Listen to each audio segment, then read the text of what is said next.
당신의 내면이 현실을 창조합니다. 안녕하세요.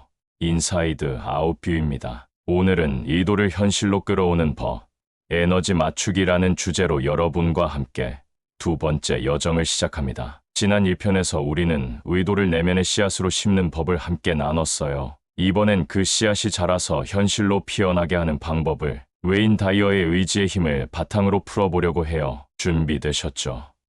그럼 시작합니다. 의도, 느낌으로 연결하기. 1편에서 우리는 의도를 단순한 목표가 아니라 내가 원하는 방향으로 보내는 에너지라고 배웠어요. 웨인 다이어는 의도를 이렇게 설명해요. 의도는 생각만으로 끝나는 게 아닙니다. 의도는 느낌입니다. 당신이 이미 그 상태에 있다고 느끼는 순간 현실이 그 방향으로 움직이기 시작해요. 이 말이 처음엔 좀 막연했어요. 느낀다고.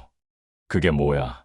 하면서요. 하지만 곰곰이 생각해보니 우리가 뭔가를 간절히 원할 때 그냥 머리로만 생각하는 게 아니라는 걸 깨달았어요. 가슴이 뛰고 몸이 따뜻해지고 미소가 지어지죠. 그게 바로 의도의 느낌이에요. 예를 들어 저는 몇 달 전 더 자유로운 삶을 살고 싶다는 의도를 세웠어요. 근데 처음엔 그냥 자유로워야지 하고 머리로만 생각했죠. 결과는 별 변화 없었어요. 그러다 어느 날 문득 자유로움을 느껴보자 싶어서 눈을 감고 상상했어요. 따뜻한 햇살 아래 풀밭에 앉아서 바람을 느끼는 나르려. 그 순간 가슴이 확 열리면서 아, 이거다 싶더라고요. 신기하게도 그날부터 작은 기회들이 생기기 시작했어요. 의도를 느낌으로 연결하니 뭔가 달라지더라고요. 여러분도 한번 떠올려 보세요. 최근에 뭔가를 원했을 때 그걸 머리로만 생각했나요?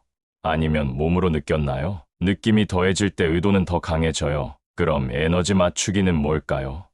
웨인 다이어는 이렇게 말해요. 당신의 에너지가 의도와 일치할 때 우주는 그걸 알아차리고 응답합니다. 당신이 무엇에 집중하느냐가 당신의 현실이 됩니다. 쉽게 말하면 의도를 심었다면 그 씨앗에 맞는 물과 햇빛을 주는 거예요. 예를 들어 나는 평화로운 하루를 보낸다는 의도를 세웠는데 하루 종일 짜증내고 불평하면 그 에너지가 의도와 어긋나죠. 반대로 그 의도에 맞춰 부드럽게 말하고 차분하게 행동하면 에너지가 일치하면서 현실이 그쪽으로 흘러가요. 저는 이걸 실험해 본 적이 있어요. 어느 날 아침, 오늘은 모든 게 부드럽게 풀린다는 의도를 세웠죠. 근데 그날 회사에서 동료가 실수해서 일이 꼬였어요. 순간 화가 나려다가 잠깐 내 의도가 뭐였지 하고 멈췄어요. 깊게 숨을 쉬고 괜찮아, 해결될 거야 라고 속으로 말했죠. 그러고 나서 차분히 대화했더니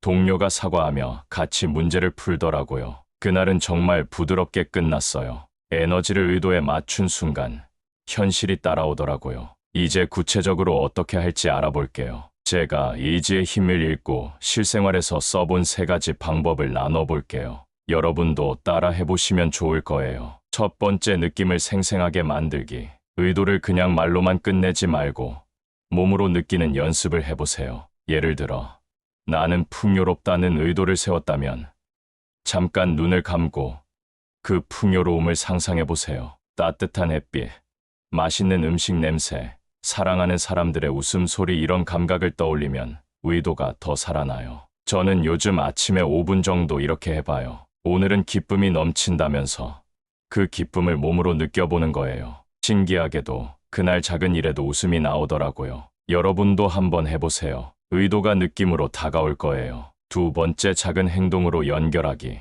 의도는 생각과 느낌만으로 끝나는 게 아니에요. 작은 행동으로 이어져야 현실로 뿌리 내리죠. 웨인 다이어는 의도는 행동으로 표현될 때 힘을 얻는다고 했어요. 예를 들어 나는 사람들과 따뜻하게 연결된다는 의도를 세웠다면 그날 누군가에게 미소를 짓거나 고마워 한마디를 건네보세요. 저는 이걸 실천하면서 놀란 적이 있어요. 어느 날 오늘은 감사한 하루라는 의도를 세우고 카페 직원에게 커피 맛있네요, 감사해요라고 했더니 그분이 환하게 웃으며 별 말씀을요 하더라고요. 그 순간 제 하루가 더 따뜻해졌어요. 작은 행동이 의도를 현실로 끌어오더라고요. 세 번째, 방해 요소 알아차리기. 가끔 의도를 세워도 현실이 안 따라올 때가 있죠. 그건 내 에너지가 어긋나 있을 때예요. 웨인 다이어는 부정적인 감정은 의도의 흐름을 막는다고 했어요. 화, 불안, 두려움이 의도를 가로막는 거죠. 저는 이걸 깨닫고 나서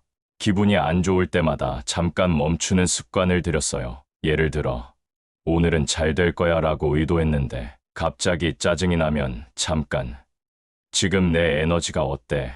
하고 체크해요. 그러고 나서 깊게 숨을 쉬거나 물 한 잔 마시면서 마음을 가라앉히죠. 그러면 다시 의도로 돌아갈 수 있어요. 여러분도 방해 요소가 느껴질 때 잠깐 멈춰서 에너지를 맞춰보세요. 인사이드 아웃 뷰는 여러분과 함께 공명하는 공간이에요. 저는 의지의 힘을 잃고 이런 실천을 해보면서 의도가 현실로 다가오는 걸 느꼈어요. 여러분도 이번 주에 작은 실험을 해보시면 어떨까요? 하루 의도를 세우고 오늘은 평화롭다고 떠올려보세요. 그 의도를 느낌으로 연결하고 작은 행동으로 표현해보세요. 하루 끝에 뭐가 달라졌지? 하고 떠올려보세요. 느낀 점 있으면 댓글로 나눠주시면 저도 읽으면서 여러분과 공명할게요. 예를 들어, 오늘 기쁨을 의도했는데 친구가 갑자기 연락 와서 웃었다. 같은 이야기요. 이런 작은 순간들이 모여서 새로운 현실을 만들어요. 현실이 바뀌는 순간, 웨인 다이어는 책에서 이런 말을 남겼어요. 의도와 에너지가 맞춰질 때 당신은 더 이상 기다리지 않습니다. 당신은 이미 그 안에 있어요. 저는 이 문장을 읽고 깨달았어요. 의도는 먼 미래를 기다리는 게 아니에요. 지금 이 순간, 내가 느끼고 행동하는 그 자체가 현실을 바꾸는 거예요. 여러분도 이걸 한번 느껴보세요. 나는 이미 평화롭다라고 느끼는 순간, 그 평화가 지금 여기로 오거든요. 오늘 우리는 의도를 현실로 끌어오는 법을 배웠어요. 느낌으로 연결하고, 에너지를 맞추고, 작은 행동으로 표현하는 거예요. 인사이드 아웃 뷰는 여러분 내면의 씨앗이 자라나는 과정을 함께하는 공간이에요. 다음 3편에서는 의지의 힘으로 새로운 나를 창조하기를 다룰게요. 그때까지 여러분의 의도가 현실로 피어나길 응원하며 인사이드 아웃 뷰에서 여러분과 공명할 수 있어 감사해요.